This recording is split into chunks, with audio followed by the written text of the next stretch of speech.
Hey guys, Drifter here. Welcome to Battlefield 3 In-Depth Assault Rifle Guide Finale. We're going to be finishing up the assault rifles today, and I'm sorry that it took me so long to make this video, but I've been very busy with other projects, and time kind of got ahead of me. Hopefully it won't be this long before the next Battlefield 3 In-Depth, and without further ado, let's get started. The first weapon today is the F2000, and you'll notice the PC gameplay in the background as opposed to Xbox for the rest of the episode. The F2000 does 25 to 17 damage over range. It'll do 25 damage up to about 8 or 9 meters, so it'll be a 4-shot kill in that range, and after you get out to about 50 meters, it's going to take up to 6 shots to kill, which isn't very good. It has a higher than average rate of fire of 850 RPM. This is by far not the fastest amongst assault rifles, but it is on the high side. Its muzzle velocity and range and magazine size are pretty normal, nothing too interesting going on over there. Its reload time is a little bit on the slow side, and that's done as kind of a balance because the F2000 is meant to be a close range weapon, and if you make it too good at close range, it'll just dominate. So they had to add in the slow reload time. Now when we get to the recoil profile, normally I talk about this little chart on the right over here, or this little box. What you need to do is just completely ignore that chart and listen to what I have to say, because what you're seeing on the screen is about half of the stat chart from Simthic.com, which I did ask and get permission to use. I'm not just copying their stats here. And the other half you can see on their website. I have links down there in the description. The F2000 has less penalties for movements than other assault rifles. Other assault rifles, if you're sidestepping, if you're backpedaling, walking forward, and your stance, your prone, your Z position, you get different accuracy penalties. The F2000 still has those, but they're significantly less than other assault rifles. So the F2000 is more accurate than normal when you're sidestepping, running, standing up, as opposed to having to sit still and crouch and things like that. That makes the F2000 a very good rushing assault rifle. I'm not particularly good with it. Lebo here is. That's why I asked him to get the footage for me. Next up today is an unusual assault rifle, the G3A3. This is the last assault rifle that you'll unlock by doing those very annoying co-op missions. Think of this as kind of the Scar H of the assault rifle class. It has higher damage than the other assault rifles, dealing 30 damage up close and dropping off to 20 at a distance. That means this weapon is a 4 to 5 shot kill. Now the initial shots to kill aren't any different because it still takes 4. However, the damage profile over range is much nicer, so generally speaking it's going to take about 1 less shot to kill over range. It shoots pretty slow at 550 RPM. I'm not looking at the entire chart right now, but I believe that is the slowest firing assault rifle in this game. Maybe some of the burst weapons fire slower if you factor in time in between bursts, but as far as fully automatic weapons go, that one is very slow.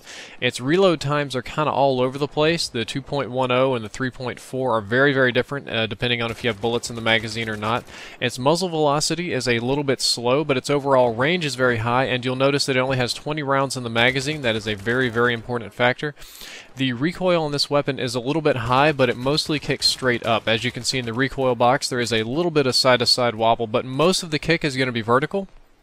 Of note, the G3A3 has a lesser first shot penalty than a lot of other assault rifles, so I believe that this is an ideal candidate for shooting in bursts of 2, 3, 4 maybe, or putting this in single fire and just shooting it 1 shot at a time over range, because you do have that 1 shot less to kill over range, generally speaking, so it's very good for that. The downside to the G3A3 is like the Scar H, it kicks like a mule. I had a very difficult time adjusting to the kick at first, but once I got used to it, I kind of like this weapon. I used it a little bit in close range brawler kind of scenarios, didn't work quite as well. So if you use this weapon, treat it just like the Scar H on your engineering class and you'll do great. Last up today is the weirdest weapon of the bunch, the AN-94. The AN-94 does 25 to 17 damage over range with the exact same profile as the previous weapon, so it's a 4 to 6 shot kill depending on your range. Its range is actually very high at 900 meters, and its muzzle velocity is pretty normal, about 600 meters per second. What you're going to see here is that it has 2 rates of fire. It has a 600 RPM fire, that's its fully automatic mode because you can swap it into fully automatic, and it also shoots at 1200 RPM in burst. However, it's really weird because instead of shooting in bursts of 3, this is a 2-shot burst weapon. Let me say that again. This is a 2-shot burst weapon. And of note, In order for you to get this full 1200 RPM, you're going to have to be able to pull your trigger finger at 600 RPM, which is a little bit faster than most of the pistols in Black Ops. It's comparable to like Modern Warfare 3 pistols, is how fast you'd have to pull the trigger to get that full 1200 RPM. But I'm going to go ahead and tell you that you absolutely don't want to do that. The reload here is a little bit slow again, but moving over to the recoil box, you see arrows going down, arrows going up, a low first shot penalty, a high center speed. Don't pay any attention to that box because it's a lying whore. I tell you, it lies. It is just a lying little bitch, and this gun kicks all over the place. My experience with this weapon was very, very unpleasant. The two-shot bursts were nice, and because Battlefield doesn't have any sort of burst delay penalty, you can overburst very easily and dump a lot of bullets downstream, but the recoil is very, very high, so it's very, very difficult to control. Putting it in that 600 RPM mode and just going fully automatic isn't too impressive because there's other assault rifles that do that better with less recoil.